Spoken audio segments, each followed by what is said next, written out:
Hello students, welcome back. Class 7, Chapter 7, Part 2. In this Part 2, student, we will study about different type of chemical changes and different type of chemical reactions like displacement reaction, decomposition reaction, combination reaction and techniques of crystallization. Then we will study about the saturated and supersaturated solution, and last topic we will discuss how we obtain salt from seawater. Let's start Part 2. Dear student, now we discuss some more chemical changes that take place in our surrounding. Some common chemical changes, for example, rusting of iron.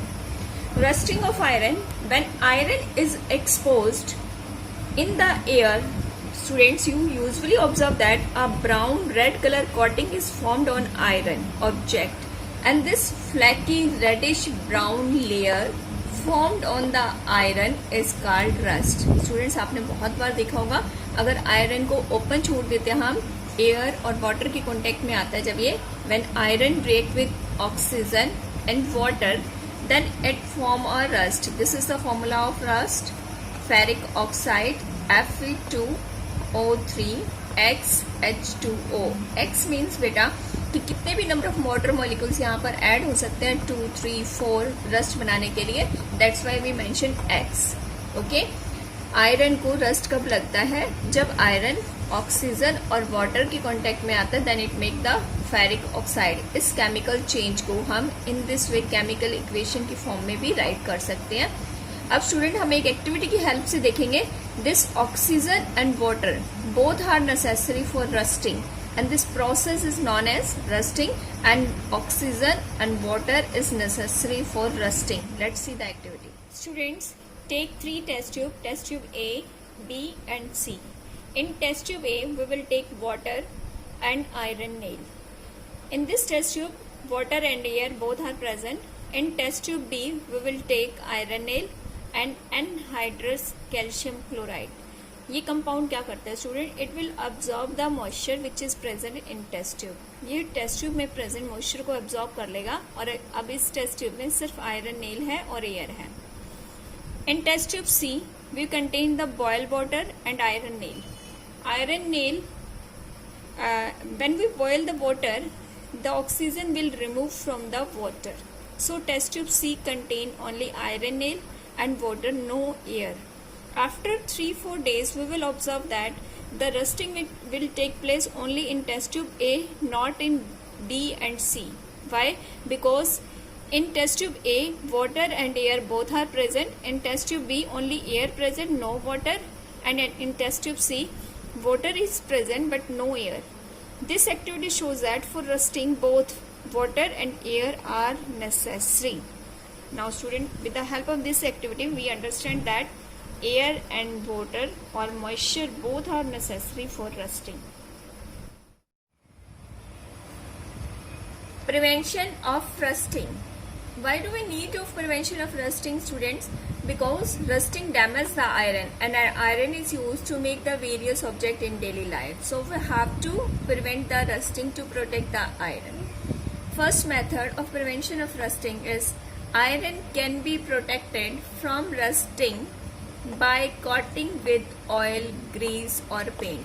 अभी हमने सारे student देखा कि rusting के लिए iron का air और water की कांटेक्ट में आना ज़रूरी है. अगर हम उसको प्रोटेक्ट करना चाहते हैं तो हम एक कोट कर देते हैं ऑयल और ग्रीस या फिर पेंट की आयरन के ऊपर, जिससे वो ऑक्सीजन और वाटर के कांटेक्ट में नहीं आता और रस्टिंग का प्रोसेस नहीं होता. Next process, galvanization. Galvanization is another method to protect the iron. In this method, a thin layer of zinc is coated on the iron to protect it from the rusting. Next method is forming alloy of iron. What do you mean by alloy? Alloy means the combining of iron chemically with another metal. अगर किसी और metal के साथ iron का mixture तैयार किया जाता है, उसको हम क्या बोलते हैं? Alloy. For example student, steel, stainless steel, ये सब आयरन के अलॉय हैं. उसको रस्टिंग से प्रोटेक्ट करने के लिए तैयार किए जाते हैं. देखते हो आप, स्टेनलेस स्टील को रस्ट नहीं लगता बिल्कुल भी. जो हमारे घरों में यूटेंसिल्स बने होते हैं, they are made up of stainless steel. Student, next common example of chemical changes, browning of fruits and vegetables. आपने देखा होगा जब फ्रूट्स को, जैसे एप्पल है, ब्रिंजल है, वेजिटेबल्स में ब्रिंजल, एप्पल में फ्रूट्स, पियर्स, इसको कट करके हम थोड़ी देर के लिए रख दें, it will turn into brown colour. Why does it happens? Because enzymes present in the fruits react with oxygen present in the air. क्योंकि जो एंजाइम्स फ्रूट्स के अंदर प्रेजेंट होते हैं वो एयर में प्रेजेंट ऑक्सीजन के साथ रिएक्ट कर जाते हैं. And this process is known as oxidation. इस प्रोसेस को हम ऑक्सीडेशन बोलते हैं. The process of oxidation reduce the nutritious value of fruits and vegetable. इस ऑक्सीडेशन प्रोसेस की वजह से फ्रूट्स की न्यूट्रिशियस वैल्यू कम हो जाती है और वेजिटेबल्स की भी. So we have to protect the fruits from oxidation. ways to prevent fruits and vegetable from oxidation. Students, हम 20 तरीके देखेंगे कि किस तरह से हम फ्रूट और वेजिटेबल को ऑक्सीडेशन से प्रिवेंट या प्रोटेक्ट कर सकते हैं. Fruit can be brushed directly with lemon juice. अगर लेमन जूस से फ्रूट्स को ब्रश कर दे रही है, अप्लाई कर दे रही है लेमन जूस फ्रूट्स के कट फ्रूट्स के ऊपर, then it can be protected from oxidation. Soaking the cut vegetable in water. अगर वेजिटेबल को कट करके वाटर में सॉफ्ट कर दिया जाए, डिप कर दिया जाए, then water prevent the contact of air with vegetable and protect it from oxidation. It can be protected by cooking or adding the food preservative. हम fruits और vegetable को ऑक्सीडेशन से बचा सकते हैं कुकिंग करके भी, या फिर उनमें फूड प्रिजर्वेटिव ऐड करके. Reaction between vinegar and baking soda. Students, now we study about this reaction. These two chemicals. This is formula of baking soda. And this is vinegar. Vinegar is also known as acetic acid. When these two compounds react, they form sodium acetate, water and carbon dioxide gas released. These two substances, vinegar and baking soda, usually you can found in the kitchen. They are used in the cooking. When you mix these two compounds, they produce brick effervescence because of production of carbon dioxide gas. And we can study this reaction in this way. This is the formula of baking soda. This is vinegar. It forms sodium acetate, water and carbon dioxide. Different types of chemical reactions. Now we will study different type of chemical reaction. First type, displacement reaction. Displacement reaction क्या होती है student? A chemical reaction in which more reactive metal displace another less reactive metal from its solution. Displacement reaction ऐसी chemical reaction होती है जिसमें more reactive metal less reactive metal को displace कर देता है इसके salt solution में से. Let's see this reaction with the help of an activity. Student, with the help of this activity, we will study displacement reaction. Take a test tube, half fill it with the copper sulfate solution and put one iron nail in it. After some time, we will see that the color of solution will change from blue to green. Why this happened? Because of displacement reaction.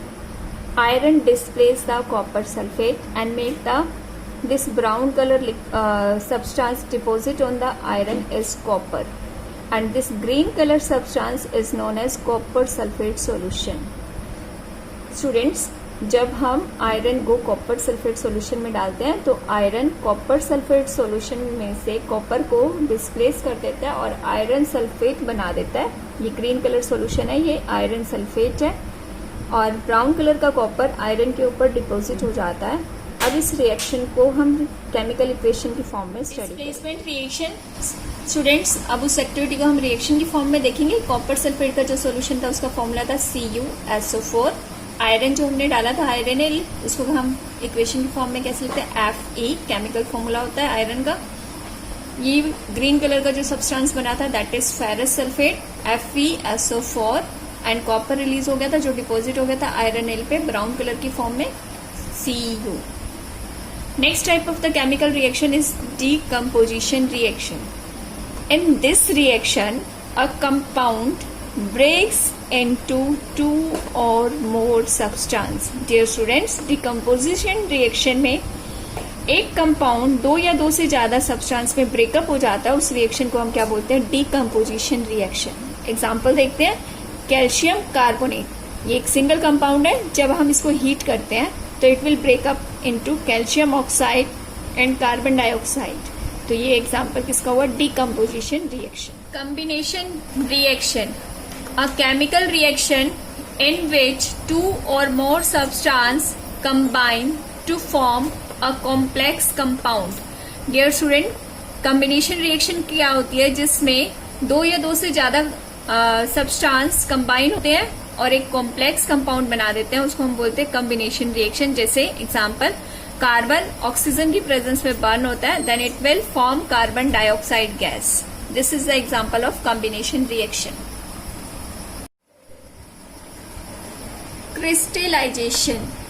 Dear student, it is a technique that is used to obtain pure crystal of a substance from its impure sample. Crystallization एक ऐसी technique है जिसकी help से हम किसी भी impure substance में से उसके प्योर क्रिस्टल ऑब्टेन कर सकते हैं। क्रिस्टल क्या होते हैं students? Crystal are the purest solid form of a substance having a definite geometrical shape. Crystal क्या होते हैं? जिनकी एक पर्टिकुलर शेप होती है। जैसे शुगर के क्रिस्टल आपने देखे होंगे, शुगर की फॉर्म, क्रिस्टल की फॉर्म में शुगर होती है। It is a physical change. Crystallization method है, वो केमिकल प्रोसेस नहीं है, ये एक फिजिकल चेंज है। Because during this process no new substance is formed, कोई नया सब्सटेंस नहीं बनता।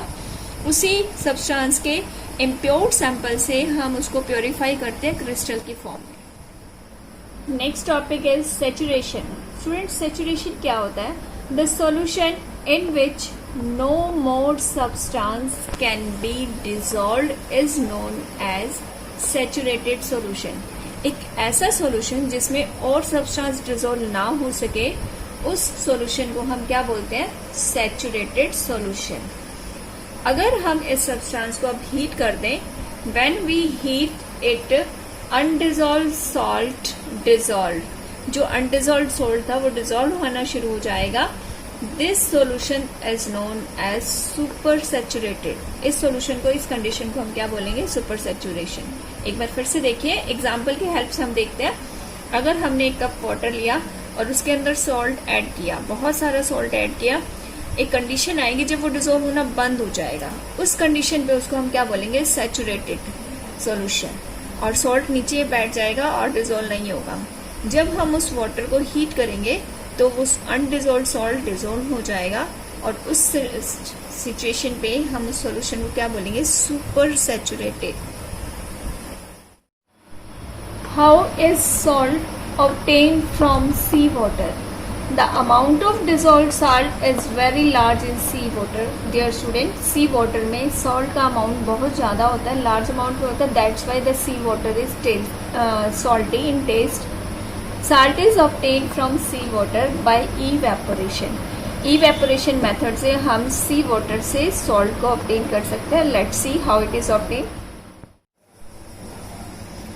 Student, here you can see near seashore, the water is evaporated and salts can be obtained after evaporation of water. You can see the heaps of the salt and they are collecting it near the seashore.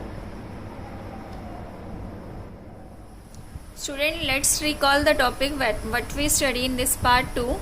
Common chemical changes like rusting of iron and browning of fruits that take place in our surrounding, reaction between vinegar and baking soda. Then we study different type of chemical reactions, displacement reaction, decomposition reaction, combination reaction. Then we study about the technique of crystallization. Then we discuss about saturated and super saturated solution. What are these? And then last we discuss how is salt obtained from sea. This is all about chapter 7, student. I will send you PDF of question answer and book exercise. Have a nice day, students.